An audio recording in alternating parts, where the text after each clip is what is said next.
Kilalanin natin ang anime.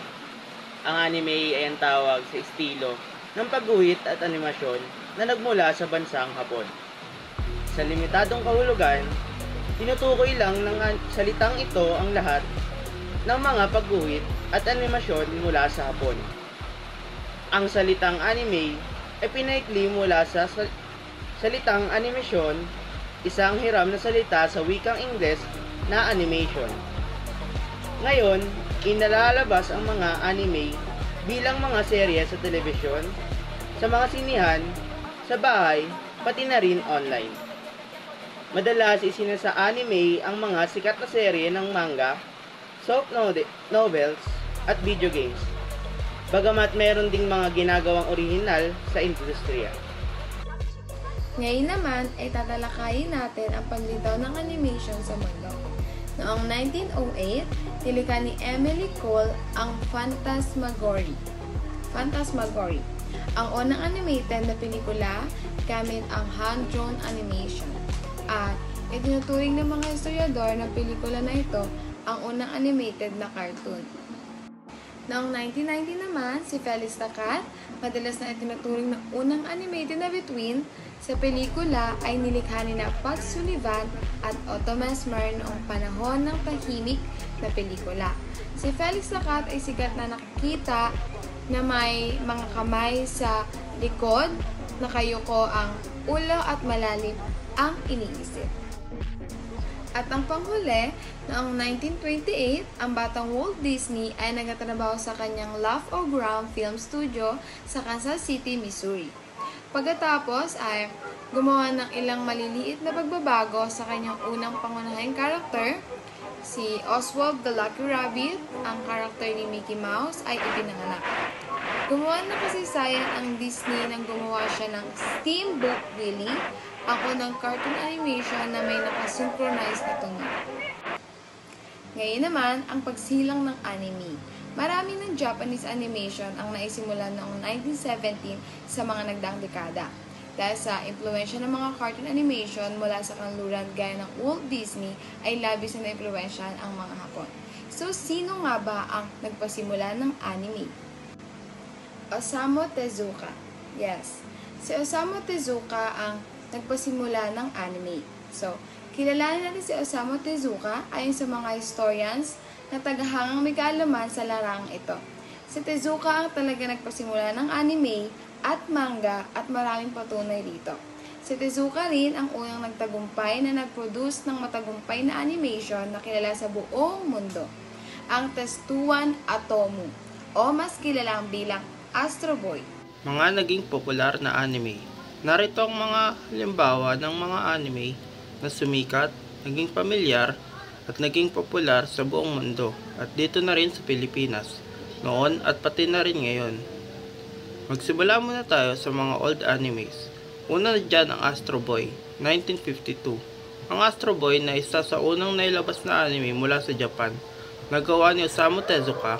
Ang storya nito ay tinatampok ang isang robot na batang lalaki na may kakaibang abilidad gaya ng paglipad, rocket, lasers at malakas na pandinig na kanyang ginagamit para iligtas ang mundo mula sa masasama. Pangalawa, ang Voltes 5, 1977. Ang Voltes 5 ay isa sa kasama sa giant mecha anime genre. Tinatampok nito ang mga karakter na si Steve, Mark, Big Bird, Little John at Jamie na binubuo ang robot na Voltes 5. Depensa para sa mga kalaban na Bosanian. Sumikat itong series na ito lalo na dito sa Pilipinas na ngayon ay gumawa ng live action adaptation na Voltes 5 Legacy. Pangatlo, ang Dragon Ball Z, 1989. Si Goku, ang pinakamalakas na manlalaban sa planeta, ang tanging nakatayo sa pagitan ng sangkatawan at mga kontrabida mula sa pinakamadilim na sulok ng kalawakan.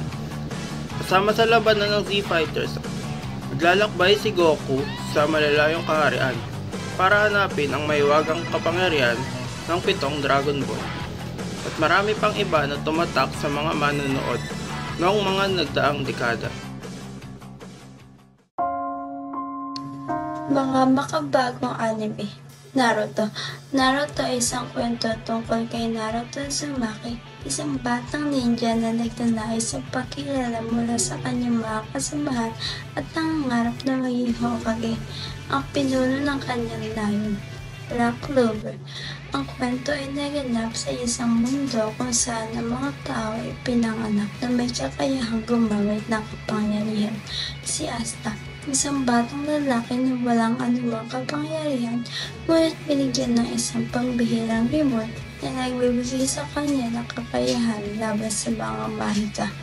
Kasama ang kanyang kasamahang mage mula sa Black Bulls, plano ni Asta na maging susunod na Wizard King. Haikyuu. Ang kwento ay tungkol kay Shoyo Hinata, isang maliit na estudyante ng high school na nagnanais na maging isang little giant. Ang kanyang iniidolo, isang sikat na volleyball player. Dahil sa kanyang pagmamahal sa volleyball, sumali si Hinata sa volleyball club ng kanyang paaralan.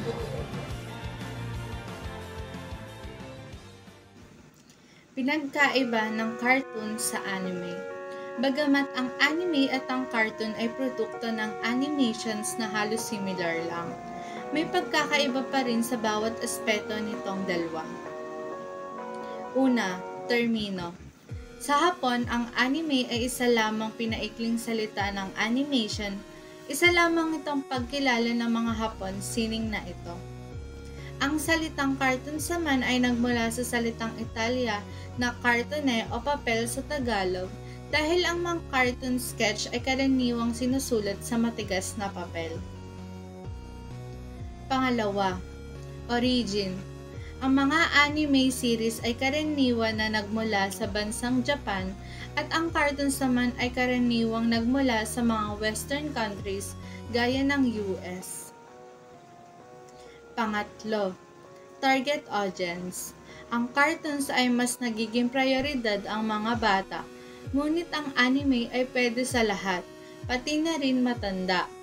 Bagkus meron rin mga anime na nagtatampok ay karahasan gaya ng horror at pati na rin sa pornografiya na tinatawag na hentai.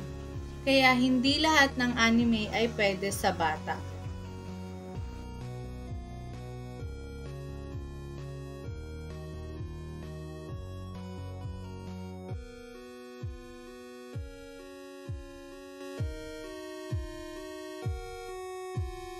Production companies.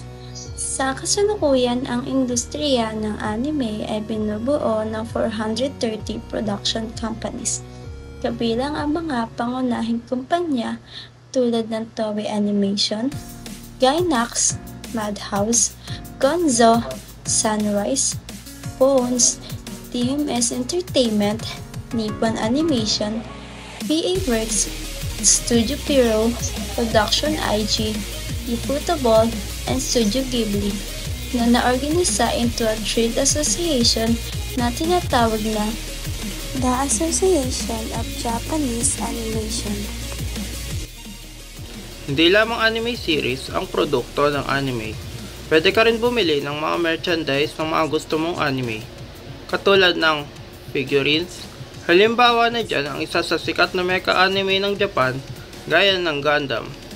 Mas lalong na-enjoy ng mga tao ang franchise na ito dahil sa mga plastic model kits na karaniwang tawag ay gunpla na binubuo para makagawa ng isang figure. Accessories gaya ng keychains, mugs, ballpen at iba pa na may disenyo ng paborito mong anime. Video games, cosplay materials, marami pang iba. Bakit nga ba mahalaga ang anime sa kulturang popular? Ang mga animation films ay isa sa pinakamaganda at pinakamahusay na parte ng media at entertainment. Sa tulong ng makabagong teknolohiya, mas in demand na ang pagpanood, pati na rin sa mga nagpo-produce ng ganitong klaseng mga palabas. Kung ikukumpara ito sa mga live action, mas may imagine mo ang pagka-blend ng mga elemento sa anime, lalo na kung ang tema ng palabas ay action at science fiction. Pero sa uli, mas nakatuon pa rin sa story writing at sa ganda ng animation. Sa kasalukuyang panahon na patok ang anime na halos sumakop na ito ng tatlong henerasyon, Generation X, Millennial, at Generation Z. Madalas ang tawag sa mga anime fans ay otaku. Particular na ang tawag sa mga hardcore anime lovers ay otaku. Isa na itong subculture mula noong 1970 na talamak ang mga anime series. Marami na rin nabubuong mga events particular sa mga anime gaya ng mga cosplay conventions. Ito ang pagtitipon-tipon ng mga anime fans. Karamihan sa kanila ay nakapanamit pagaya ng mga paborito nilang karakter sa anime. Dito rin ay pwede kang makapamili ng mga anime-related merchandise. Minsan din ay mga bumibisita rin dito ang mga sikat na voice actors at mga celebrities sa event na ito. Cosplayers naman ang tawag sa mga anime fans na nagko-costume o nagbibihis ng mga paborito nilang mga anime characters. Malaki ang contribution ng anime sa mundo ng entertainment, lalo na sa Pilipinas. Madalas hapon man lagi ang lingwahe, meron namang subtitles at pati na rin sa pagdub, kaya mas na-introduce ang anime dito sa telebisyon ng mga Pilipino. Halos karamihan na sa ating mga Pilipino ang mahilig sa anime, lalo na mga kabataan ngayon na naging parte na ng buhay nila ang anime. Lalo na't ngayon na may internet na, mas madali na makapanood ng mga anime ng libre at marami pang matuklasan ng iba't ibang anime. Sa panahon ngayon na maraming tagahanga sa mga ganitong klaseng palabas, may mga nabubuo na mga komunidad, negosyo at mga events para makakonekta sa mga tao na may kagaya rin ng hilig. Kaya naman patuloy pa rin sa kasalukuyan ang impluwensya ng anime sa kulturang popular.